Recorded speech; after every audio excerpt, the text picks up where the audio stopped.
An Afghan migrant has twice appeared before a tribunal in Toulouse in the space of a month on charges of sexual harassment.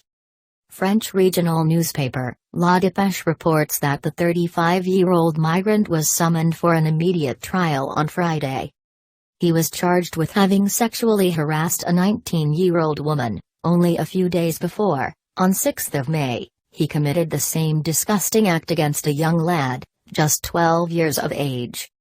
The Afghan has only been in France for a few months, moving in with his brother upon arrival. He will soon be living in a French jail after receiving a 3-year sentence.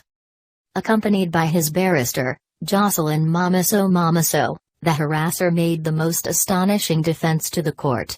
"It wasn't deliberate, I didn't do it on purpose," he said through his translator, bursting into floods of tears. French courts are getting used to hearing incredible lines of defense.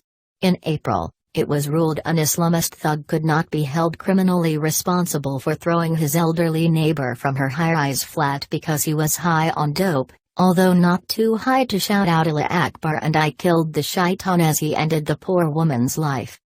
But more concerning, however, has been the rapid rise in high-profile crimes committed by Afghan migrants across Europe at a time when cross-channel illegal migration to Britain is skyrocketing. Last year's record number could potentially be tripled this year. In mid-July, a 20-year-old Afghan pulled out a knife and attacked a man in a bar in Hamburg, Germany. 3 witnesses who intervened were also injured in the resulting scuffle.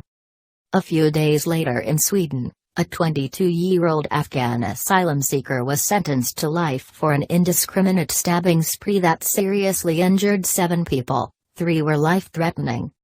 Last week, it was revealed a stabbing that had occurred in Rennes on 10 July was at the hands of 2 Afghan migrants. The victim tried to stand up to the migrants after one of the thugs touched his girlfriend's buttocks.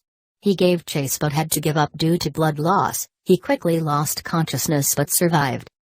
The United Kingdom is by no means unaffected.